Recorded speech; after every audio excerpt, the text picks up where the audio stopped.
Intégrale Radiovision.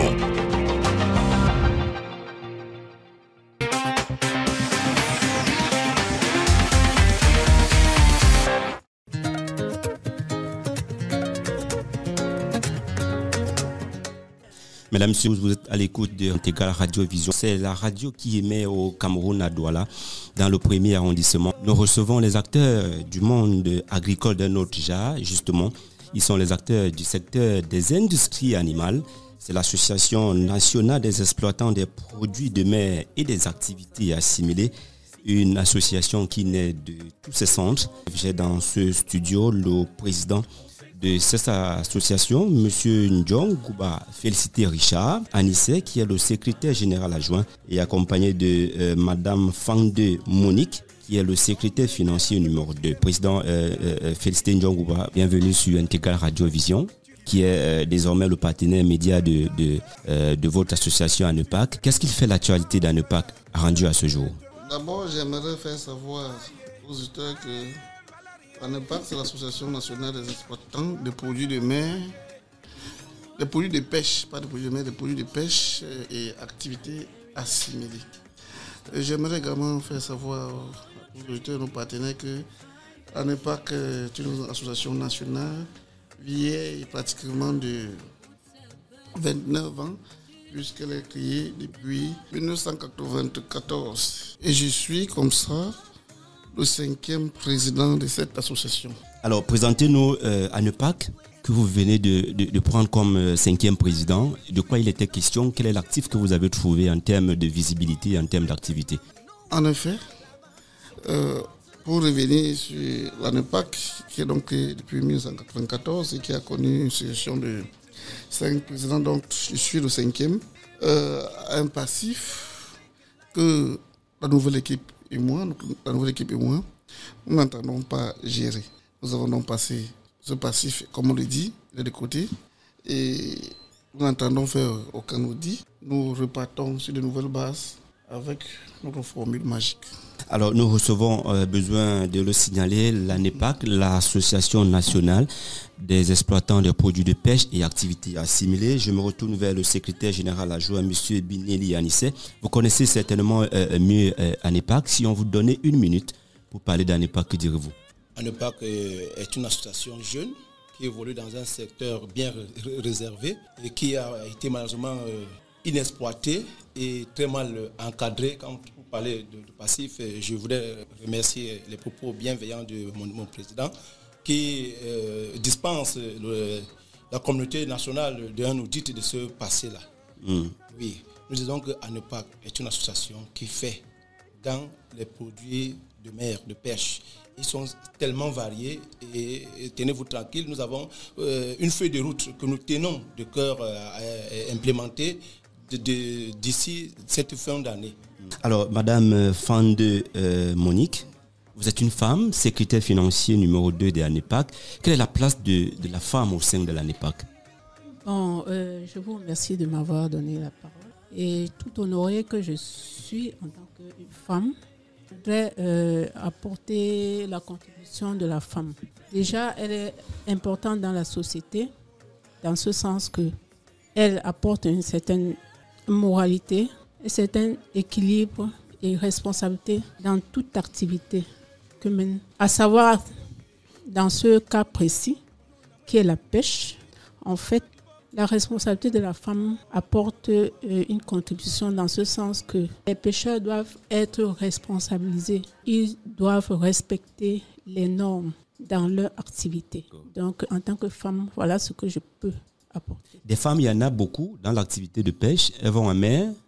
Elles travaillent comment? Bien sûr qu'il y en a beaucoup. Surtout nos commerçantes et nos mamans, d'ailleurs. Elles apportent leur contribution dans cette activité, d'autant plus que c'est elles qui supportent le panier de la ménagère. Et puis, nous avons aussi des femmes qui font dans le commerce, dans la braise de poissons, la distribution de poissons frais. Et vraiment, on ne peut pas négliger l'impact de l'activité de la femme dans cette activité de la pêche. À vous entendre, Madame Monique, on sous-entend que la femme est forcément liée, majoritairement liée aux activités secondaires. On ne la voit pas beaucoup dans le front office, alors que vous prônez l'égalité de genre et de sexe. Ça fait partie des objectifs de l'ANEPAC, que la femme soit aussi au front office, comme vous êtes venu avec le président, là, qu'on voit davantage des femmes assez actives dans les activités d'exploitation de produits de pêche, par exemple. Oui, bon, vous savez que l'activité de la pêche dans la mer, c'est un peu risquant et donc il faut déjà une certaine formation pour aller pêcher.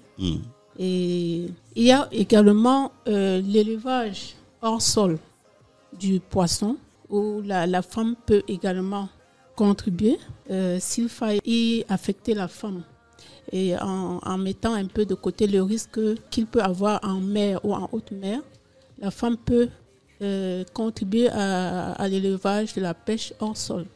Alors, Monsieur le Président Félicité Ndiongou-Barisha, le besoin en termes de produits halieutiques au Cameroun est estimé à environ 4 millions de tonnes. Le Cameroun n'importe pas moins de 2 milliards chaque année pour essayer de combler les vides. Il y a un déficit de production, qu'elle soit marine, qu'elle soit d'eau continentale ou en l'eau d'aquaculture. Est-ce que dans le champ de la production, ANEPAC va s'investir également dans l'encadrement des acteurs? Oui, mon cher Rose, avant de répondre à votre question, j'aimerais bien revenir sur le côté féminin. La femme, vous savez que, comme disait ma collaboratrice, c'est elle qui soutient le panier de la ménagère. Et ANEPAC n'est pas seulement fumé. À ANEPAC, nous avons pour partenaires non seulement ceux qui sont des piroguiers, qui pêchent la pêche maritime. Qui font la pêche maritime. Et il n'y a pas que de pêche maritime, la pêche fluviale, mais la pêche au niveau des rivières. Et il faudrait donc le rappeler que les gens qui vendent beaucoup ces produits de pêche, ce sont des femmes. Que ce soit du poisson fumé, ce sont des femmes. Donc la femme a une partie, elle prend profondément part à toutes les transactions de l'ANEPAC. Parce que je pense même que la gente féminine est plus représentée que la gente masculine dans le cadre des activités l'ANEPAC. Parce que les activités de l'ANEPAC sont élargies jusqu'à la vente de nos produits. Ça part de la production des produits halieutiques jusqu'à la distribution des produits. Et les gens qui accueillent ces produits pour les redistribuer sont en majorité des femmes. Est-ce qu'en interne, ANEPAC a pensé à un dispositif d'encadrement pour permettre que les femmes, Madame Moni parlait tout à l'heure d'un minimum de formation. Est-ce qu'il y a un dispositif en interne que ANEPAC a mis sur pied pour permettre aux femmes d'accéder justement à ces formations qui peuvent les capaciter pour qu'elles ne restent pas toujours dans les activités de vente et de distribution, mais qu'elles soient aussi des actrices dans la production, par exemple? Et justement, nous sommes en train de tout aménager pour que, effectivement, la femme soit une actrice complète des activités de l'ANEPAC, qu'elle ne soit pas seulement une actante. Ce qui fait donc que nous avons déterminé une feuille de route, la première de cette année qui, comme le disait mon SGA, doit durer les 6 mois qui sont en train de venir là, et après on aura une autre feuille de route pour l'année suivante. Il faudrait que je vous rappelle que nous avons un mandat de 5 ans où nous devons faire nos preuves et tous, et la femme fait partie de nos priorités. Donc nous avons prévu des séances d'encadrement et même de formation pour non seulement les femmes, et même pour tous les membres de l'ANEPAC. Alors, monsieur le secrétaire général adjoint, il ne faut pas que le secrétaire général pense que vous êtes venu ici prendre sa place. Secrétaire général adjoint, monsieur Bineli Anissé, c'est quoi ANEPAC de 2023? Qu'est-ce qui fait la particularité d'ANEPAC en 2023? ANEPAC 2023, c'est restructurer et établir un siège social connu, puisque là, nous partons d'un passif plus ou moins réduisant que nous voulons mettre de côté. Donc nous avons pour ambition acquérir un siège social dans lequel nous allons procéder, comme vous avez dit tantôt, à des séances de formation de nos différents membres. Et tout à l'heure, vous avez posé une question dont je tiens à apporter un élément de réponse là-dessus. Vous avez évoqué le phénomène de la production d'ANEPAC. Effectivement, ANEPAC, loin de tout regard de notre jeunesse, nous avons parcouru, nous avons un encadrement juridique pour notre association. Donc, ce qui fait qu'au domaine de la production, effectivement, ANEPAC vient réorganiser, vient moderniser les activités de nos pêcheurs, de nos membres en général. C'est pour accroître comme ça la production. Nous avons déjà un site internet pour avoir une visibilité internationale. Nous avons pour ambition de collaborer étroitement avec les institutions républicaines. Nous sommes une association qui veut apporter une information très précise et même un atout financier pour les caisses de l'État. Dire qu'en EPAC, un domaine réservé de la pêche a été un domaine abandonné à d'autres nationalités. On ne pas vient dire à l'État que dans ce domaine, l'État peut gagner assez d'argent. L'État peut restructurer. L'État peut faire des choses. Donc, ne vous fiez pas à notre jeunesse. Nous sommes bien organisés. Et en 2023, vous allez voir, après ces premiers 6 mois, parce que nous sortons des centres, mais notre association est une vieille association. Oui, 29 ans, ce n'est pas donné.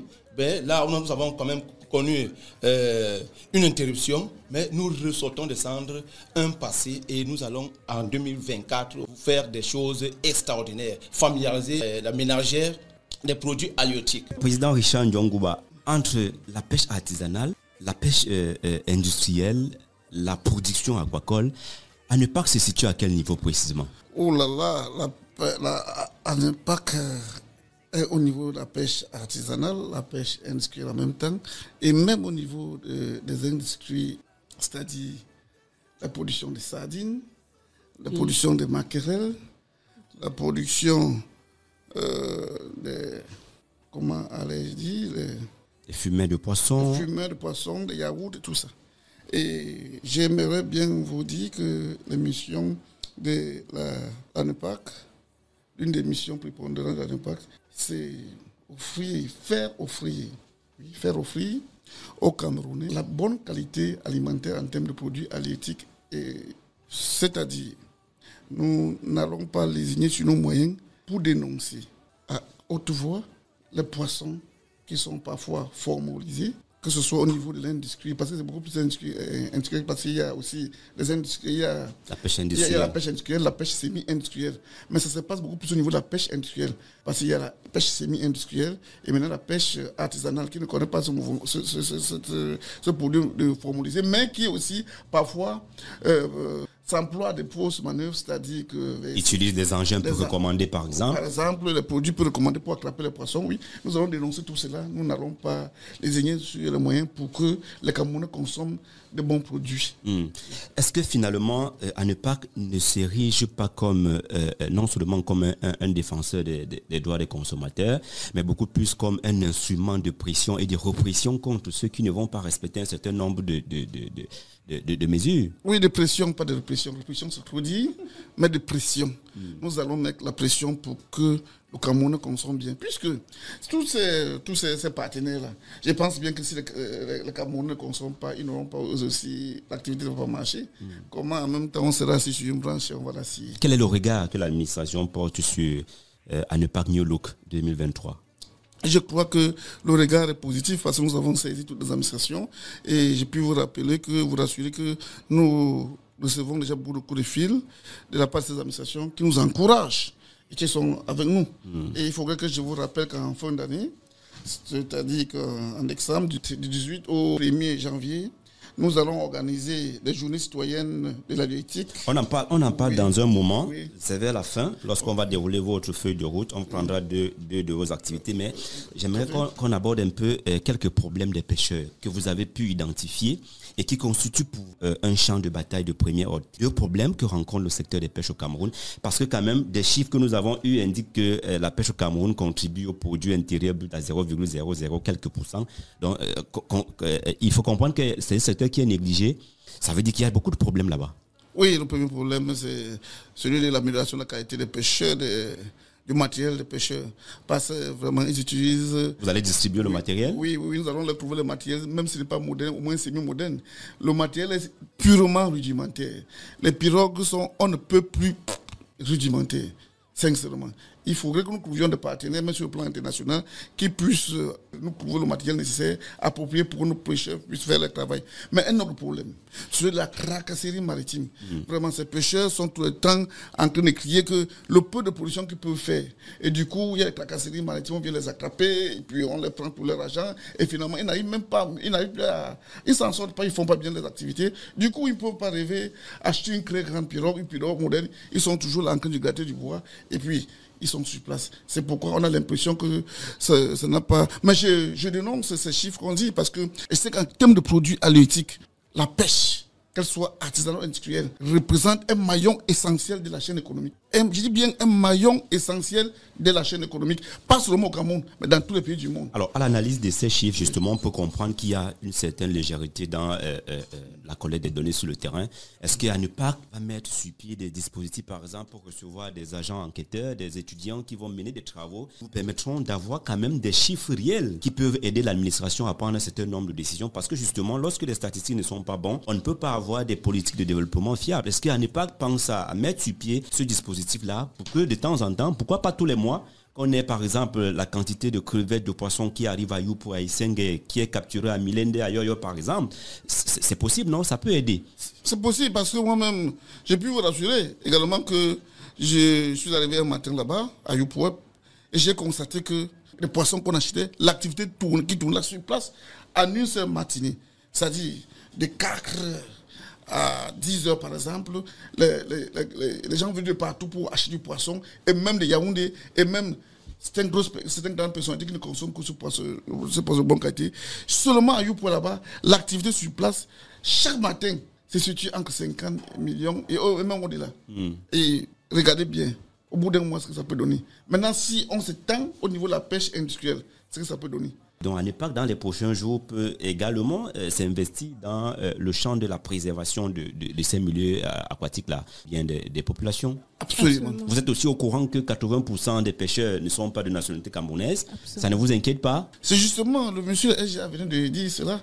Il a dit que le gouvernement a oublié ce côté-là. Il faudrait qu'on amène ce gouvernement à comprendre que les Camerounais, on peut renverser la tendance, que ce soit les Camerounais qui représentent les 80%. Est-ce que c'est un problème? Est-ce que c'est un problème, président? Est-ce que c'est un problème du gouvernement? Est-ce que nos enfants aujourd'hui, nos jeunes, ont de l'amour pour cette activité qui parfois est considérée comme une activité de basse classe? Est-ce que les Camerounais aujourd'hui ont de l'engouement pour les activités de pêche? Il faut le dire aussi. Vous savez que une mission économique et sociale est une mission régalienne de l'État. Les enfants peuvent le faire par ignorance. L'État, en appuyant les activités de la société civile comme ANEPAC, nous allons amener ces enfants à comprendre que dans cette activité, on gagne beaucoup. Par la sensibilisation. Madame Monique, on va un peu parler des Camerounaiseries, ces choses du Cameroun justement, parce qu'on voit les associations qui sont actives, mais lorsqu'on va scruter au fond, on connaît les syndicats avec les conducteurs de moto, on a les chauffeurs, les transporteurs, on a des producteurs qui véritablement se rendent compte que les vrais acteurs, ceux qui sont au fond office, ne sont pas des vrais acteurs du terrain, qui ne produisent pas réellement. Est-ce qu'au sein de l'ANEPAC, on trouve quand même des gens qui sont là, qui n'ont rien à voir avec le secteur halieutique? Il y en a? Bien sûr, en commençant par moi. Donc, je ne fais pas dans la pêche, mais en tant que consommateur, je me sens interpellée, c'est vrai. Bon, ça me permet également de mieux comprendre le problème du pêcheur et apporter ma contribution en tant que femme dans une meilleure façon de faire les choses. Donc, je pense que ma présence est utile. Certainement, vous serez séduite par le professionnalisme et les activités d'ANEPAC, très certainement. Vous pourrez mettre sur pied une activité halieutique, n'est-ce pas? J'ai ça en projet. C'est que je ne voudrais pas seulement dévoiler vos secrets. Mais... Monsieur Daniel Anissé, secrétaire général adjoint, dans les 2 prochains mois ou dans les 6 prochains mois, qu'est-ce qui est prévu pour ANEPAC? Ce qui est prévu, comme nous avons évoqué tantôt, nous avons une foire des produits halieutiques que nous sommes en train d'organiser. Il y a des commissions que nous mettons sur pied, il y a des sites qu'il faut déjà chercher à obtenir auprès des autorités. Donc c'est un processus, il faut amener les Camerounais à se familiariser des produits halieutiques. On ne parle pas que du poisson. Il y a la boue marine, il y a la coupe du bois, comme vous avez essayé d'évoquer tantôt. Et je voudrais ouvrir une parenthèse. La pêche en elle-même, elle est réglementée. Il y a des normes, que ce soit la pêche industrielle ou semi-industrielle, ou alors artisanale. Il y a des normes. Vous voyez, même les normes vont de la qualité du filet. Ça veut dire la qualité de matériel de pêche? Oui, la qualité de matériel de pêche. Jusqu'à la qualité du produit pêché. Oui, effectivement. Donc, ANEPAC, elle devient en fait les oreilles, entre guillemets, les oreilles et les yeux de l'État du Cameroun pour dénoncer lorsque cela se passe mal. Oui, alors, parlons justement des journées citoyennes de l'halieutique et des activités connexes ou activités annexes. De quoi il sera question? On est habitué à chaque fin d'année des organismes et même l'administration qui organise des foires où les gens se retrouvent, boivent la bière, dansent un peu sous des fonds de sonorités africaines et camerounaises. Et puis, c'est fini. Non, loin de là. Loin de là. C'est une idée un peu erronée de notre foire halieutique qui sera organisée au mois de décembre. Nous avons des ateliers de formation. Vous avez dit qu'il faut sensibiliser le plus grand nombre. Il faut éduquer la ménagère.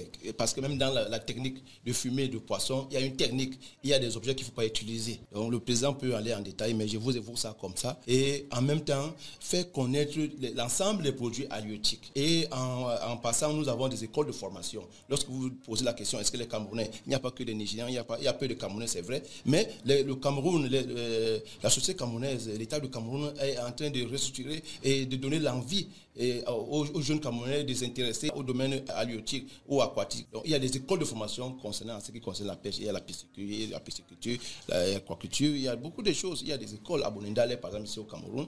À Bonamatumbe, il y a une école de formation. Justement, lorsque vous parlez de Bonamatumbe, j'y ai fait un tour il y a 2 ans où 40 jeunes sont sortis pour la filière pêche. On les a installés à Lukundié, à Milende, à Yoyo, dans les campements de la zone côtière. Mais au bout de 6 mois, on s'est rendu compte que plus de 80% n'existaient plus réellement sur le terrain. C'est un indicateur, non? Ça peut aider à ne pas qu'à réviser un peu les politiques de sensibilisation et d'encadrement de cette jeunesse-là. Tout à fait. L'accompagnement de ces jeunes sur le terrain est suivi par des les affectés, mais il faut les suivre, les encadrer. Voilà. Alors, Madame Monique? Oui, ce que je voulais ajouter, c'est que l'une de nos missions, c'est d'aller sur le terrain. Je crois qu'on va même y aller déjà la semaine prochaine. Je ferai partie de cette commission pour aller identifier, répertorier les problèmes qu'ils rencontrent. Donc nous allons aller sur le terrain et répertorier tous ces problèmes et comprendre le milieu et apporter des solutions. Donc tout à l'heure, vous avez énuméré plusieurs problèmes. Ça fait partie de notre feuille de route. Même le gouvernement a besoin de nous pour l'accompagner dans cette mission-là. Tout à fait. Donc, ça fait partie de notre feuille de route. Donc, rassurez-vous, tout ce que vous évoquez comme problème, ce sera parmi nos chevals de bataille. Président, on va d'une fois, mais il va sans dire quand même que c'est le problème. Puisque moi, j'aime les problèmes, parce qu'à partir des problèmes, on peut facilement structurer. Le secteur agro-pastoral en général au Cameroun aujourd'hui souffre de financement. Les jeunes qui ont beaucoup de projets qui n'ont pas de financement. Est-ce qu'au sein de l'ANEPAC, il y a un dispositif? Moi, j'aime les dispositifs parce qu'au moins, ça répond à un certain nombre de besoins. Est-ce qu'au sein de l'ANEPAC, il y a un dispositif qui permet à ces jeunes qui ont des projets dans le secteur de la pêche, qui finissent une formation à Bonamatumbe, à Dibombari, par exemple, et qui ont un projet sous la main de s'insérer aussi facilement? Justement, votre question vient vraiment à point nommé parce que nous avons un projet d'ouverture d'une coopérative. Donc, dans cette coopérative, il y aura des épargnes, il y aura des gens qui viendront emprunter. Donc, on peut apporter une certaine assistance à ces jeunes à travers cette coopérative. Sans ignorer que, ailleurs, pendant que nous travaillons, nous faisons aussi la communication. Nous essayons de nous rapprocher des potentiels sponsors, par exemple, des potentiels partenaires qui peuvent nous apporter leur soutien. Intégral, voilà. Radiovision, par exemple, c'est porte gracieusement. D'ailleurs, son directeur général est membre de l'ANEPAC déjà, à partir du moment où vous êtes ici. Alors, Président, on parlait justement de l'accompagnement des jeunes. Est-ce que l'ANEPAC va appuyer les jeunes? Parce que quand c'est une femme qui parle, on a l'impression qu'elle utilise son instinct maternel. Mais maintenant, je voudrais qu'au nom de l'ANEPAC, par la voix la plus autorisée, qu'on nous dise exactement comment ça va se passer. Est-ce que les taux d'intérêt ne seront pas très élevés et décourageants? Comment ça va se passer pour accéder au crédit Ça tombe d'abord très bien que je suis président de l'ANEPAC et je suis un enseignant. Un enseignant, c'est un encadreur. Donc, la première mission, c'est que ces enfants que nous devons soutenir, qui sont intéressés, que nous avons déjà intéressés par cette activité de la pêche, devraient être non seulement tenus financièrement, parce que nous allons leur octroyer un petit crédit à notre niveau, mais nous allons également les encadrer dans la façon dont le pouvoir s'opérationnaliser afin de ne pas rencontrer des difficultés. Nous serons toujours avec eux pour qu'ils se tirent d'affaires.